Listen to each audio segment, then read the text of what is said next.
We would like to thank Biogen and Scholar Rock for their generous support of this symposium. Dr. Kuntz will be moderating today's discussion. Panelists include Dr. Kathleen Samara-Molina, Senior Global Medical Director for SMA, and Ethan, a clinical trial participant. So I'll now turn the time back over to you, Dr. Kuntz. Well, fantastic. Kathleen, are you there? Yes, I am here, Dr. Kuntz. Nice to Wonderful. see you. And Ethan, are you here as well? I am. Yes, I am. How are you? Wonderful. I'm fine. What I'd like to do is try to see if we can't, have a real roundtable kind of discussion rather than a straightforward lecture like I've just bored everyone with for a whole hour. I think that one of the things that occurs to me is that it might be interesting if we started off, if you'll give me permission to fly with this, to have you share a little bit, Ethan, about your experience as a person approaching a clinical trial. I've come at it from the perspective, I've never been in a clinical trial myself. I have a lot of experience trying to explain and get consent from people, and I find it to be one of the most weighty things that I do. And what is most difficult is that, we're always so full of optimism and hope. We always want a clinical trial to be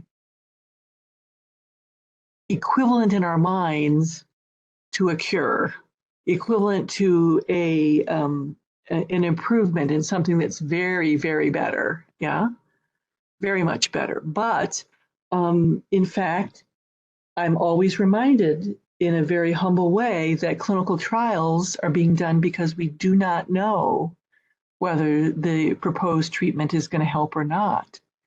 We also have some information about the safety because people would never do a human clinical trial unless it was pretty safe, meaning that it's been tested on animals, frequently tested on human volunteers, and so forth, and that there's some logical reason to suspect that it's going to help. And so that overall, we're hoping that the worst is that it may not be very helpful, but it won't be very harmful. But I also usually try to talk to people about the fact that there's always the unknown, because you can't always predict all of the impact of a new treatment. And even if something happens 1 in a million times, if you're the 1 in the millionth person, and it happens to you, it's not a rare problem, it's a real in-your-face problem. So given all of that kind of as a background, and maybe you can talk a little bit about what gave you the courage to go on ahead and be in a clinical trial. Yeah, definitely. So again, my name is Ethan. I'm 23 and I live here in the Chicagoland area. I was diagnosed around junior year of high school. So, I don't know how long ago that was, 2016, 2015. And I've been on Spinraza. I saw some pretty good improvement on that treatment. And the clinical trial that was brought to me, brought up by my parents and discussed at some hospital visits,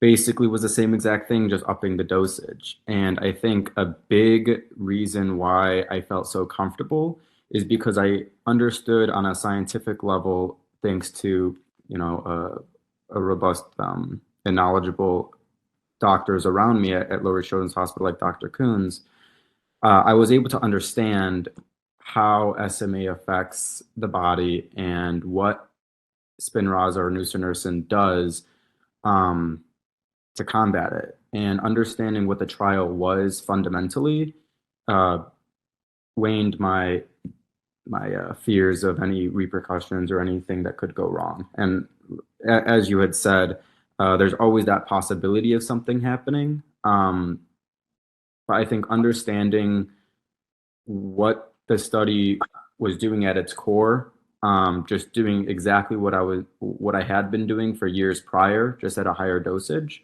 I felt very comfortable just having that knowledge.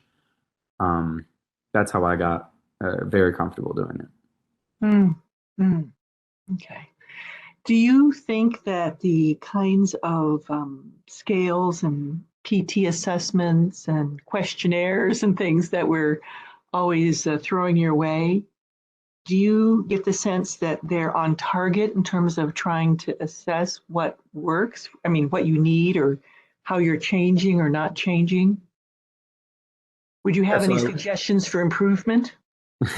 Yeah, so a lot of those tests I think are targeted for maybe more progressed patients. Mm-hmm. And I'm fortunate enough to be mobile.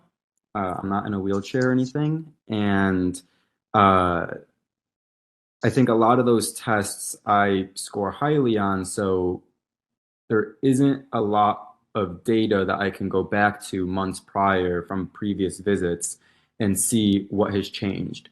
There are several that are. For example, the 6-minute walk test, I have seen dramatic improvement over the course of my treatment. That's probably my biggest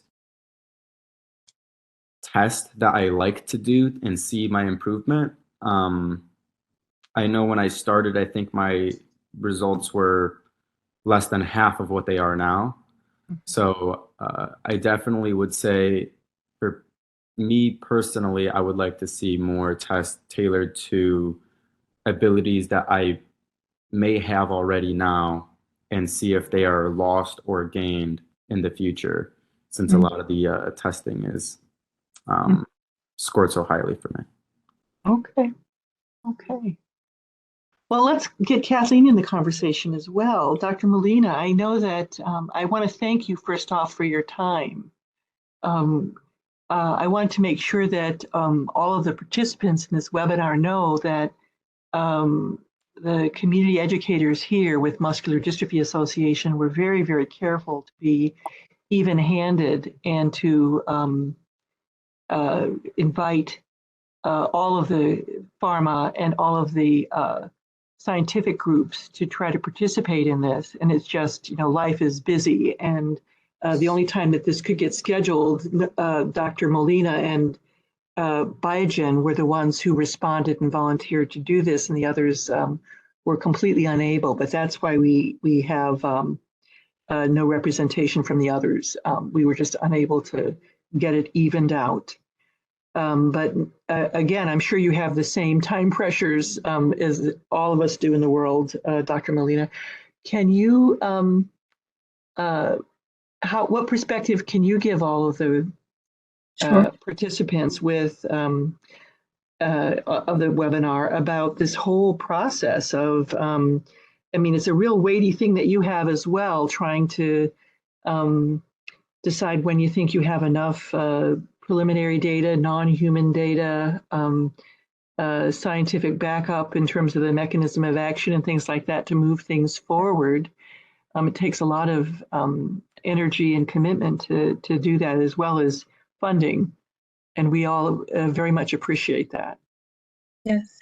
Thank you so much, Dr. Kuntz, and thank you, Ethan and MDA, for having me. It's definitely an honor to be here and spend time with you.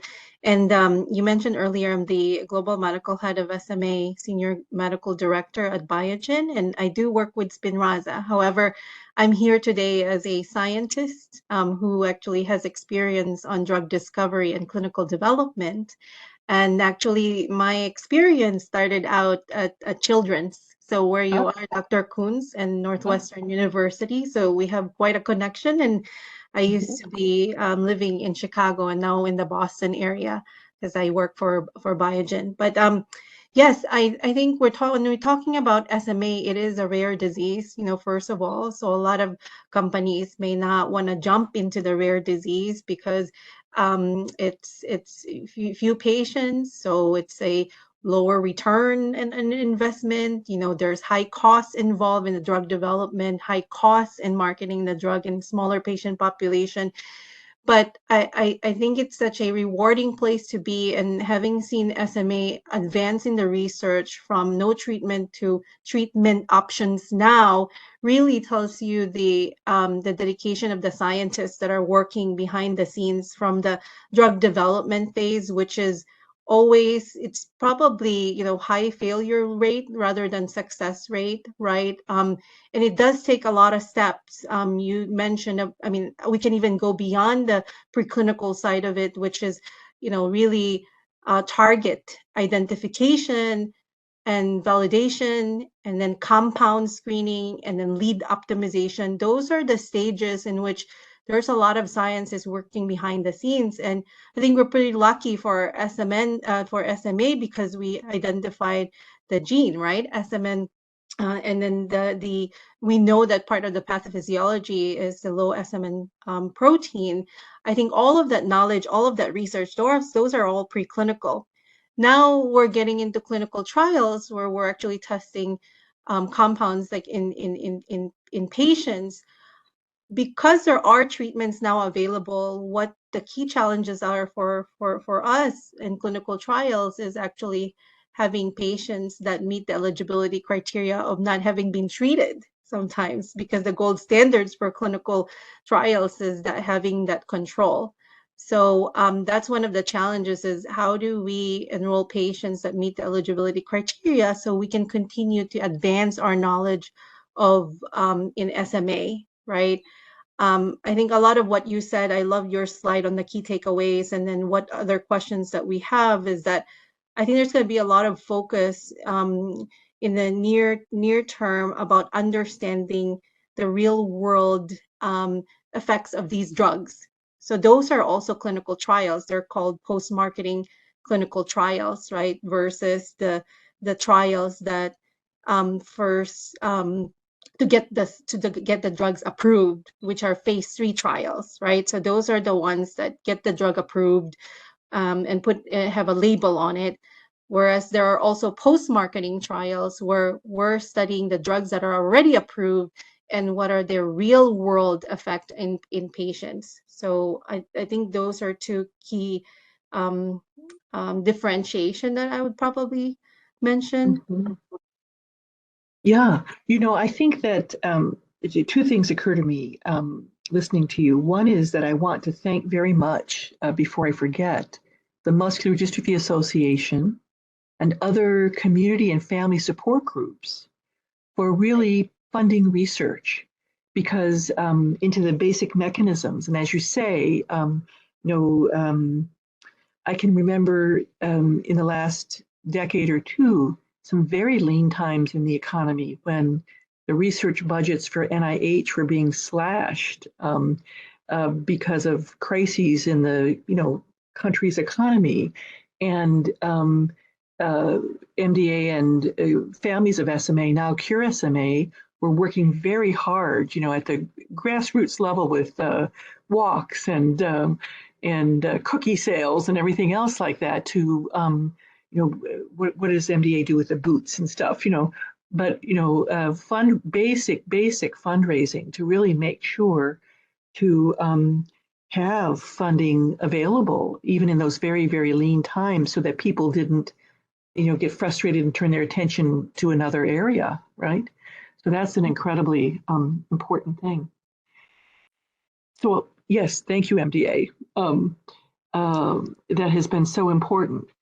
The other is that you talked about real world evidence. And I wanted to really emphasize for this group, because I think the people who allow us to collect that real world evidence are the people in the audience today, or the participants in this webinar, who sometimes I think even like, Ethan was saying, that sometimes it's interesting to watch some of these scales, because you feel like you can assess your own progress and things like that. But other times there are parts of it that just to get to be a little bit cloying, because, you've been there and done that already. And you really need to get on with your day, and you're not really in the mood for one more questionnaire or one more scale. But those things really make a difference when they get pulled together collectively over many hundreds or thousands of individuals so that we do have that real world evidence. Do you agree?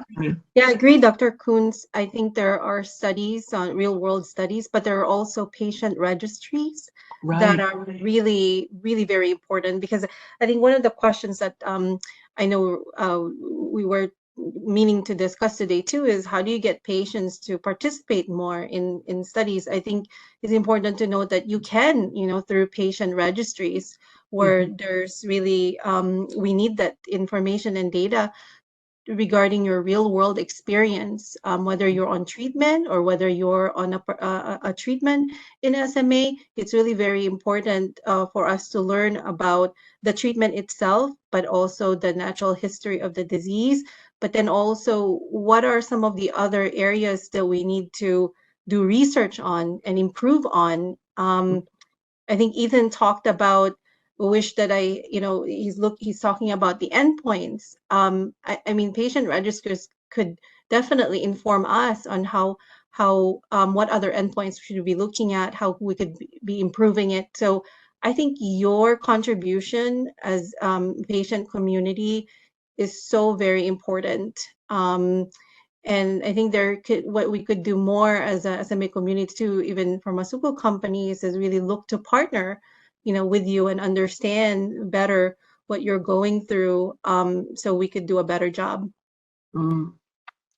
I know that one of the things as a provider, just to put it out there, that has been frustrating for me is that it has seemed to be difficult to some extent to get individual companies, individual pharma, and umbrella organizations of community support, like the Muscular Dystrophy Association, to work together on the same registry.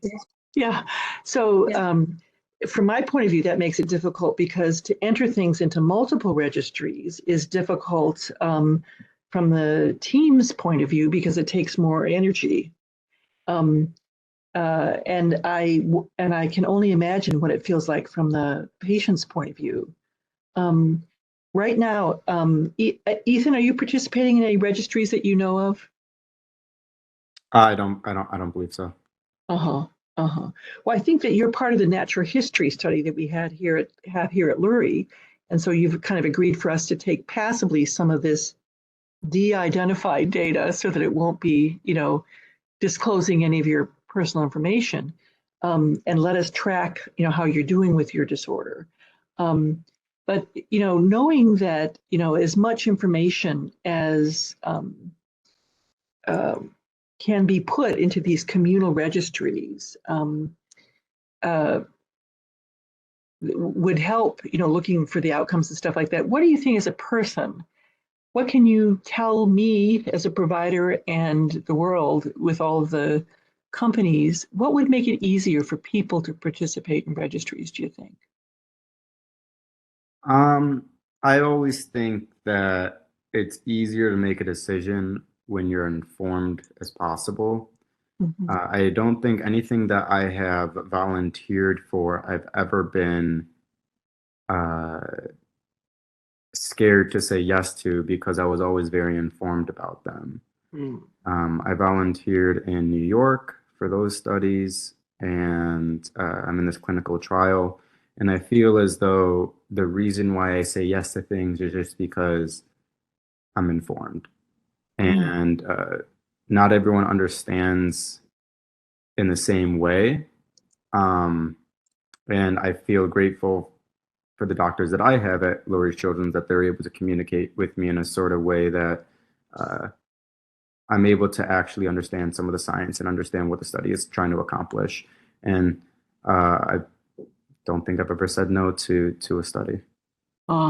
So am I hearing you correctly? You're kind of saying that you imagine that some people would respond to different kinds of approaches or appeals. In other words, you might like it in a pamphlet that you would read. Other people might like a little brief YouTube blurb or something like that so they could see it. Is that kind of one of your points? Yeah, that's almost exactly. You just kind of put it more smarter. I don't know. Long-winded, long-winded. We'll be frank, long-winded. Yeah, yeah, yeah.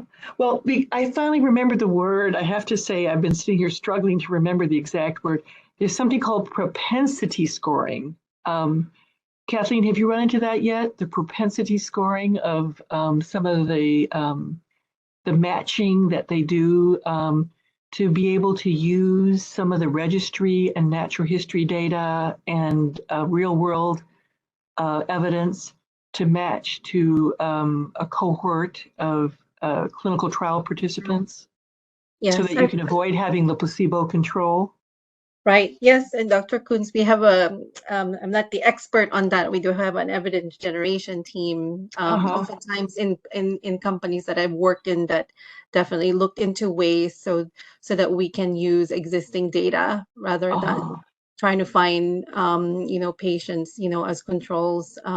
So yes, so definitely. And actually, I just also wanted to mention that MDA has their registry, right? I think it's called Mover Right, Registry. So I think right. they're pretty much very involved in this effort as well. Mhm. Right, absolutely, Yeah. absolutely. But I think again, that it takes not only the brilliant statisticians and Yes. numbers people to be able to come up with these valid ways of manipulating observations to make it make sense. Um, uh, and again, I mean, I'm not a great statistician, but just for the people listening on the webinar, I mean, you if you had one group of people and they all were, you know, 6 feet tall and, you know, uh, uh, 20 years old, and then you had another group of people that were my age and out of shape and sit at a desk all day, you wouldn't give a medicine to one group and assume that you could compare the other group to it, right? That's why they have these placebo control sorts of things. You really want to make sure that whatever you're studying, like adding in a treatment, is the only variable between the groups. Um, and there's just been a lot of concern that if you took observations, because again, to have those observations over time, you have to be in a registry, and it wouldn't be something that was happening in 2023. It would be something that maybe happened 2 or 5 years ago. And the concern is, well, maybe, things have changed, either for better or worse. Maybe there's a toxin in the environment, or maybe nutrition has improved, or something like that, that would make the difference, kind of thing. But with this propensity scoring, they actually, have people be very thoughtful and pick out the things that might make a difference, and then, make sure that the people within the registry that you, in a anonymous way, pick out to compare their record with the ones in your treatment group are very closely matched.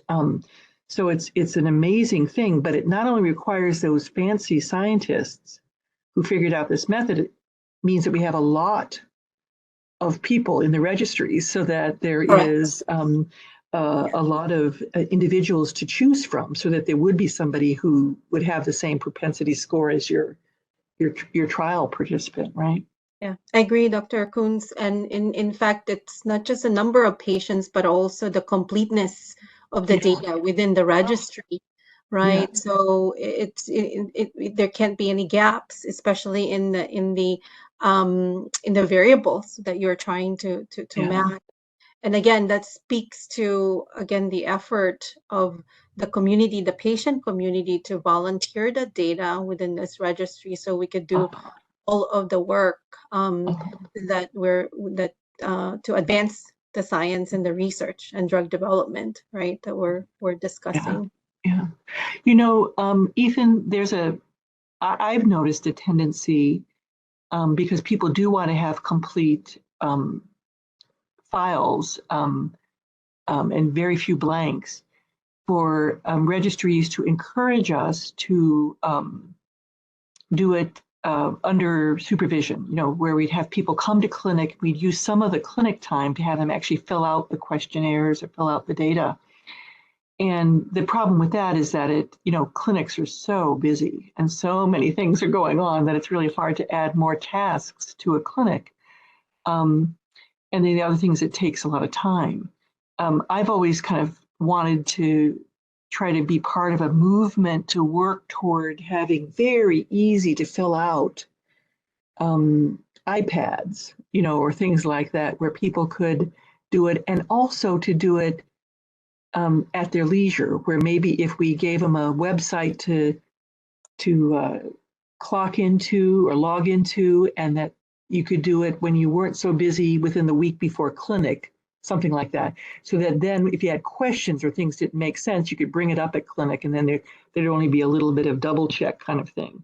But do you have any opinion about that? I mean, is it unreasonable to ask people to fill out things prior to clinic in order to have a full registry? You said have them fill it out at their leisure. That's definitely something that I personally enjoy. Having it in front of you at a doctor's office as well is just easy, but being able to go over it, come up with questions and reach out, maybe I come in a week later to another doctor's appointment and I'm able to have those questions in mind, like you said, is definitely freeing. In terms of filling out like questionnaires and things like that, I have always enjoyed being able to do that in the comfort of my own home. I could do it, in between a lunch or in between meetings at work or something. Now with remote, I think everything remote is just easier, but that's just me. 23, so that's my opinion. You're one of the people I needed earlier to get my slides up on the screen. Yeah, yeah. Uh-huh. Dr. Kuntz, do you mind if I ask Ethan a question? Absolutely, please. Yeah, about the clinical trial, your experience, what do you think could be done better? Like, where can we improve your clinical trial experience, so that maybe more patients would be willing to participate and advance SMA research, for example, from your experience? Yeah, definitely. I don't know how to answer that exactly because I don't have many complaints, honestly. I went through, I think it was pretty seamless. I would go in for PT, do the assessments. I volunteered for it to be videotaped. That was pretty seamless. I was able to go in. They gave me the pamphlet. They discussed what it was all about, risks, what was involved. They let me take the pamphlet home. They didn't have me sign anything. I got to, think it over, read it at my leisure, came back in, we went over it again. And I think it was pretty seamless. I don't work in the field. I don't know what you could do better. I don't have any complaints. That's all I can say. I don't have any complaints. Well, let me try to poke at this question a little bit more. Okay. Ethan, because I like both your input and Kathleen's, because it's been my observation that we aren't really having a completely diverse, equitable enrollment in a lot of our clinical trials. In other words, you're not saying this, but I'm saying this. I think that you're well educated and coping with life pretty well, and you're not afraid of a lot of things. I am a person who has had a lot of privileges in life too, but I've also been a single mother for most of the past 4 decades, and or 3 decades as a mother, and time has been of essence. I've had a lot of stress just trying to cope. I mean, an ear infection in my kids, would completely ruin my schedule for the week, kind of thing. And I notice that I can see families begging off from clinical trials because it just seems like, even if it's just a tiny demand of extra time, seems so overwhelming to them. So if you can imagine that there are some people who, because of economics, I mean, like, most clinical trials will pay for your transportation and things like that. And if you really had to be away for a period of time, will make sure that you're well fed and things like that. But for example, it doesn't pay for your time. So if you don't have sick leave or something like that, it might affect your bottom line in terms of economics. So if you can imagine that there are people who sometimes have to watch very carefully the bottom line in their weekly budget, and who have responsibilities like pets or kids or other things like that, that really make time a precious commodity. Can you think of any things, having been through a clinical trial, that we could do or a sponsor could do to make it easier for people? Yeah, so I definitely resonate with the time thing, like you said. I work a normal 9 to 5. I only have so many PTO days. What I started doing personally is I would reserve my PTO days, and when doctor's appointments came up, I would reach out to my HR and be like, hey, I have medical leave here. I'm not going to use my PTO for this. And then when time came that I wanted to use it for a vacation, I could. In terms of taking the time out to make these appointments, a lot of the times, for example, this last visit I think I had to be there pretty early, 7 o'clock in the morning. I live about an hour sometime in the morning during traffic. Sometimes it could be an hour, 20 minutes away into the city. And it's a lot. I was able to get accommodations at a hotel, and it was a very, very short distance to the hospital from there. That was extremely accommodating. I'm really sorry. I have not had a bad experience doing this clinical trial. I'm really sorry. I can't critique something, but I haven't had too bad of an experience. But I could definitely see it. Sorry. Kathleen, I don't know if you have any other ideas, but I mean, one of the things that's really been on my mind is diversity and equity in clinical research. And it makes it hard because, it's a really challenging issue to address, I think. Yeah, I think it is. It has become. It's definitely, I'd say, in the companies I work in as well as Biogen. I mean, there are efforts and active discussions regarding diversity in equity and in clinical research. I think there's even effort in regulatory bodies to be to do that. There's also efforts in journals, right? So I think maybe it's New England Journal of Medicine, which they're looking into, trials and diversity in trials and the results. I think it does. One thing is, it provides you data that is consistent with the patient population.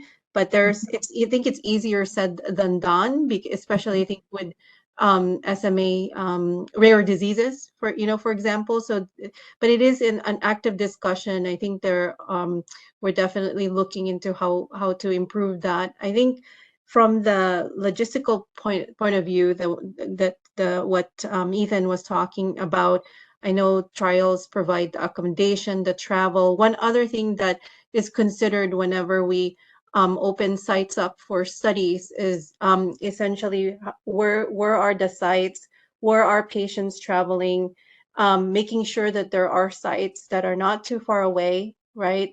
So that patients don't have to travel. So those are part of the discussions. And then also we do talk about patient burden, making sure that, again, we're considering the patient perspective, really having conversations also with patient advocacy groups whenever we design a trial, so that we can take into account some of these things. But we're not able to solve every I think challenge, like work time. And that's actually, it's good for me to hear that from Ethan, what his experience is in terms of, how he manages his day in terms of work. So because the feedback would be then, well, how can we make that trip so that it's not so impactful, to taking time off, for example. And I think that one I could say, like, being strategic with the site selection is really important for us. And then how else can we support from that perspective? So really having discussions and having brainstorming time to think about those things. Mm-hmm. We had a question coming over the chat for Ethan, and that was from Dr. Hoffman, Katie, who presented the wonderful exercise discussion. And she was just wondering what your perspective on having the clinical trial site being where you knew people, where you'd worked with people before to get your multidisciplinary supportive care. Do you think that makes a difference in terms of degree of comfort at participating in the trial? Now, you said you had gone to New York. Did you go to New York for some of the exercise?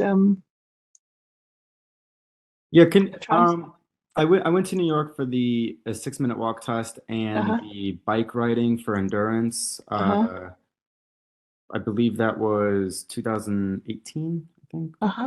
Can you reframe the questions? I did not understand. So that helps me. Knowing that you did that helps me. What was the difference in the experience between going to a clinical trial site where you were going there for the clinical trial, but you didn't know anybody and they hadn't, participated in your care, versus coming to a trial site for their current trial where you know people because you've been getting your ongoing supportive care here? Yeah, definitely. So I think on a personal level, when I'm able to work with a physical therapist routinely, they're able to see more than just the way that I perform on a test. They understand how I move in the room, how I interact with them. They understand, something that I might share, like activities that I might do outside of the hospital, and understand me on a more personal level to fully understand the progression or the advancement in my ability.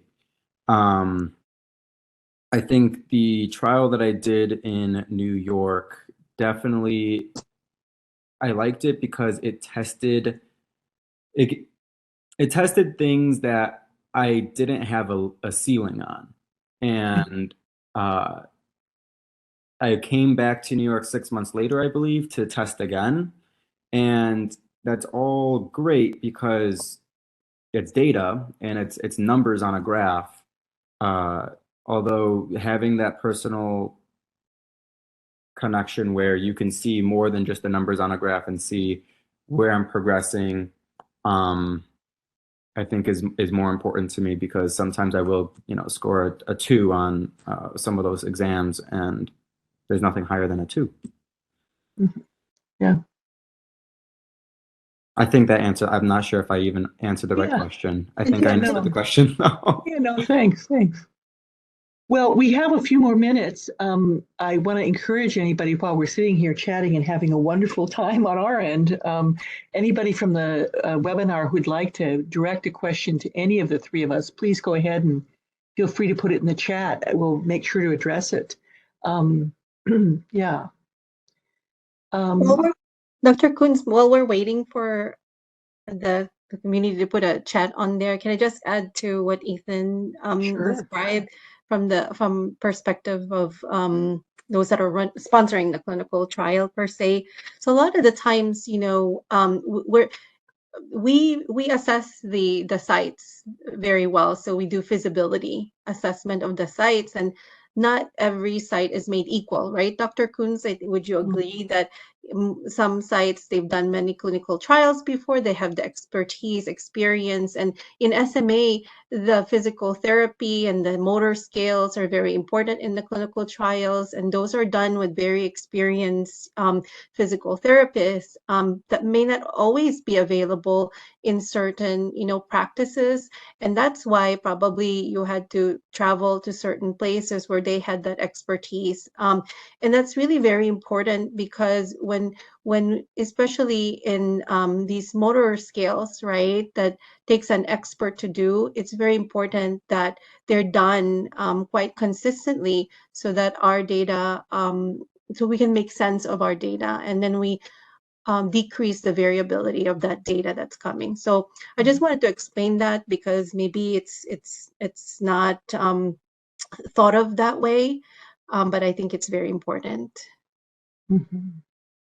No question. No question. Hmm.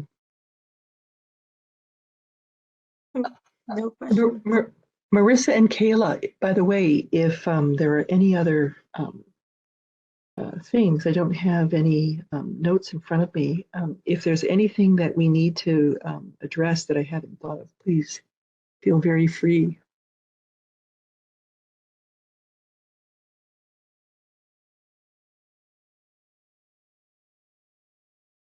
I don't believe there is anything else on our end, and I'm not seeing any questions come in.